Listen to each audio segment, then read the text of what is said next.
It's great to have Ian Castleberry with the Wise Guys. And, of course, it is our Major League Baseball update via the D.C. Creasman Jewelers Wise Lines. And, Ian, so good to have you along, my friend. How you doing?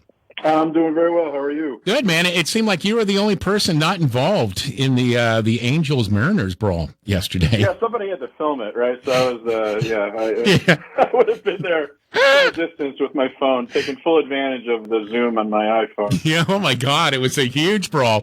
And Ian, nothing heavenly about this. It began with Angels pitcher Andrew Wentz hitting Seattle's Jesse Winker in the thigh. It ended with 8 players being ejected, including both Winker and Wentz, along with both managers, by the way. 6 players, 2 managers ejected.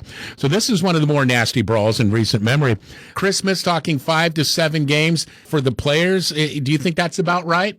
Yeah, that sounds about right. I mean, you had players actually throwing punches, and I'm sure Major League Baseball is going over the footage of that brawl, like the Zapruder film, just trying to see who. There's one notable. Well, it wasn't really a punch. It was like an open hand shove, but Anthony Rendon shoved Jesse Winker in the face. Now, what was notable about that is that Rendon's out for the rest of the season after having surgery on his right hand.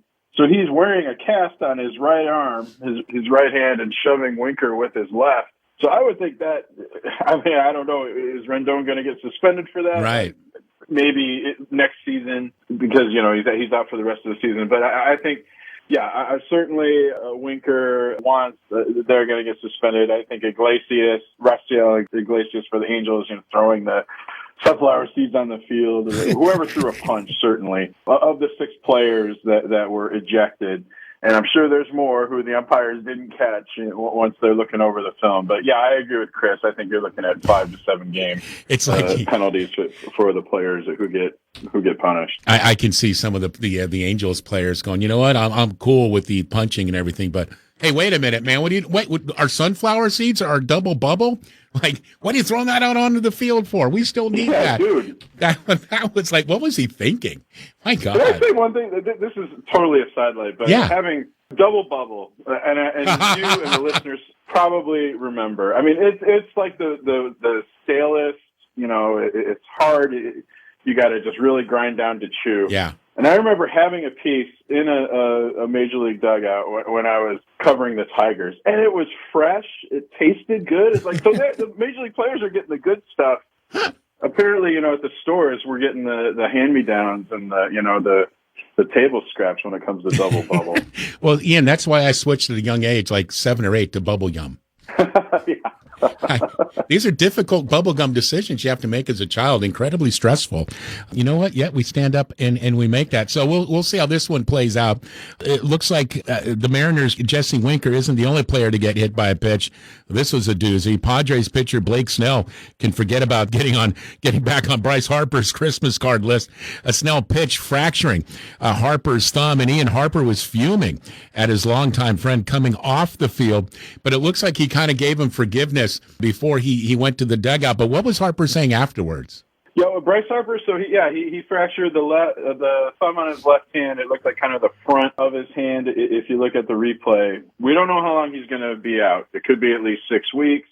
It depends on, there's no word yet on whether or not Harper's going to need surgery.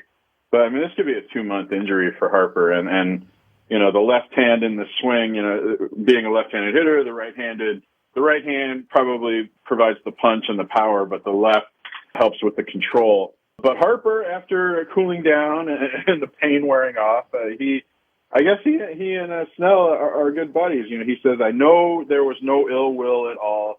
We've been playing each other since we were 10, 11 years old. Harper said about Snell, great player, great human being, and keep throwing that inside fastball because it sets up your slider really well. So no hard feelings, apparently, from Bryce Harper, even though it could cost Bryce Harper a big chunk of the season and might cost the Phillies a playoff spot. Oh boy. Yeah, that was going to be, the Phillies are hanging in there. I think they're 8.5 games out in the East. So they still have a good shot, at least at a wild card.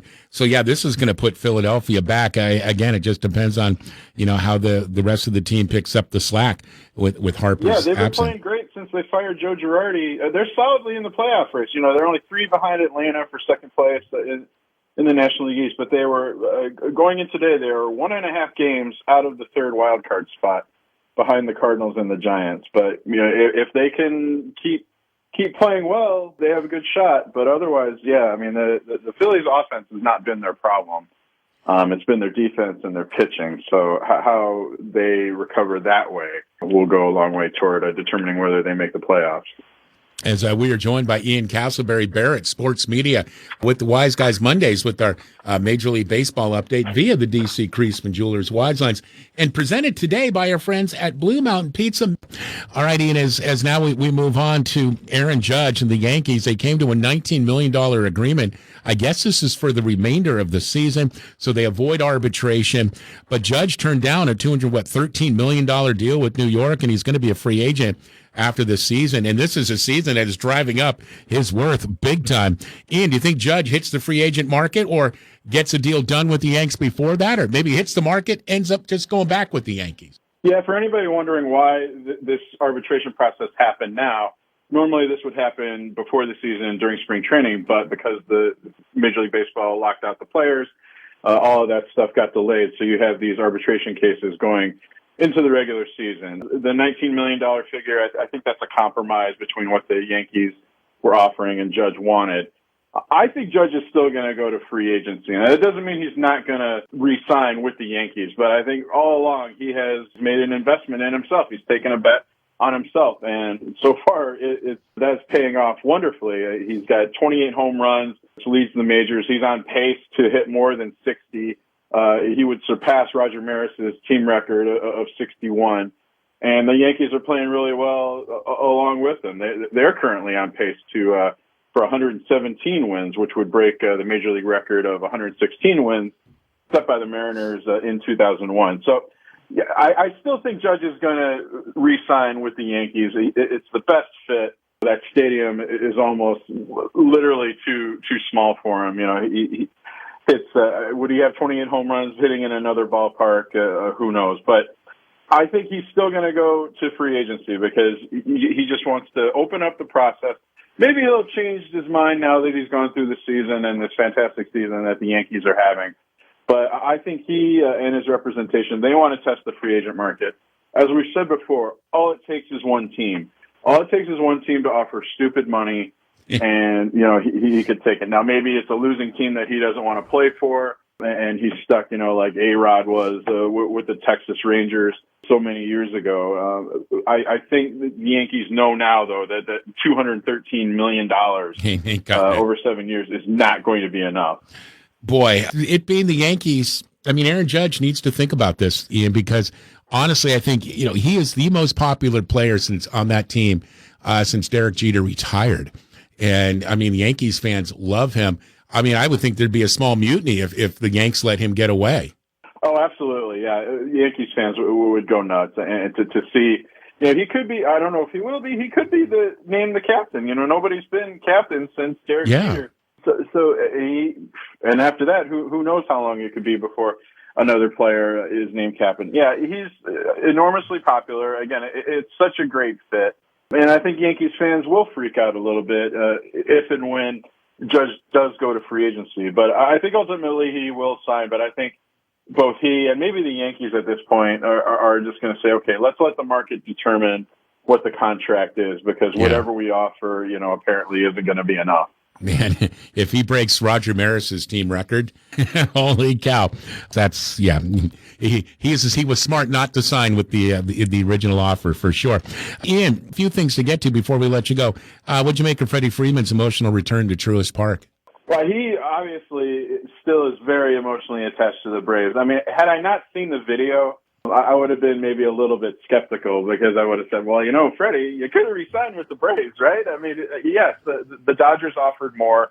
There was, the Braves weren't going above 5 years, and I think there was some animosity over that. But 14 years in the organization, won a World Series, to see somebody that emotional at a press conference is rare these days. I mean, he really had to pull himself together, and I think he stepped away from the table at one point. He was tearing up during post-game interviews. And if anybody watched Sunday Night Baseball game last night, I mean, they showed Freddie Freeman toward the end of the game. He looked exhausted. Like he couldn't wait to get out of there. I mean, he was, rubbing his hand over his face. He just looked completely worn out. So I think this has been just emotionally just a really taxing weekend for Freddie Freeman. And it shows. It does. Maybe it'll be empty to some people because Freeman did sign with the Dodgers. I've seen that there's even some Dodgers fans, even some Dodgers players, I think, who thought Freeman was maybe a little bit over the top in some of this emotion. But obviously, I mean, I don't know how anyone looks at that and doesn't think it was genuine. Oh, for sure. And again, talking with Chris Womack in the last hour, Ian, it kind of felt to him like Freddie Freeman kind of regrets leaving Atlanta. Like this was more an agent decision that he followed rather than maybe following his own heart. Yeah, I think that's definitely the case. Yeah, he didn't want to leave. I've seen some people say, well, this was an agent's decision. I mean, and again, being a little bit skeptical, you say, well, who does the agent work for? But, Freddie Freeman was never going to get another contract like this again, right? So this is going to be his last contract, most likely. So his representation told him, you got to take this deal.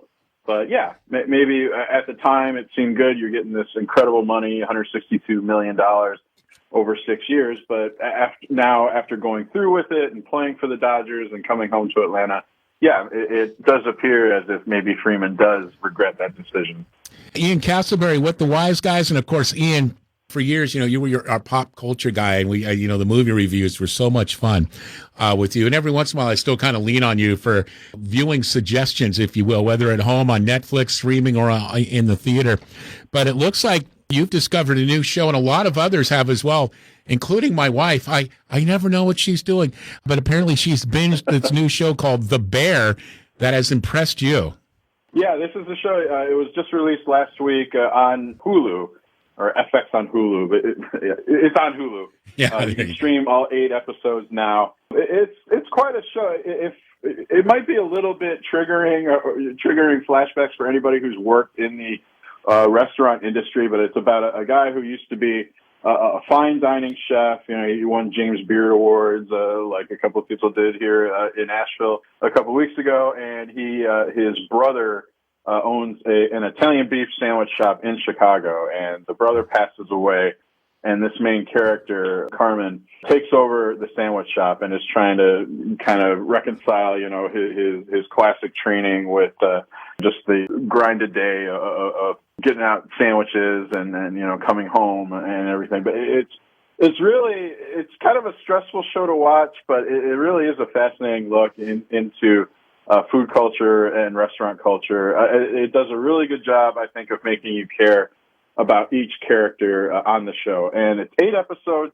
Each one is a half hour, so you can just plow through the show, much as Kathleen did over the weekend. And it makes you want to watch each episode. And I think that I've seen plenty of people that said, I finished it in a day. Yeah. Or I finished it in 2 days. I think The Bear on Hulu is definitely worth checking out. Nice. And I think this was Friday night, when I was away with the band, that she's like, you know what? I got time to myself. I think I'm going to enjoy this. And because people ask me like, well, where's your wife? She comes see you play. I'm like, we've been doing this for 20 years. She kind of was over it like the first 4 or 5 times she saw us. She'll come to selected gigs, but yeah, no, she's home binging The Bear, I think, right now. Awesome, Ian, as always. That's Ian Castleberry with Barrett Sports Media. Thank you, Ian, very much, as always. That's Ian Castleberry with the Wise Guys.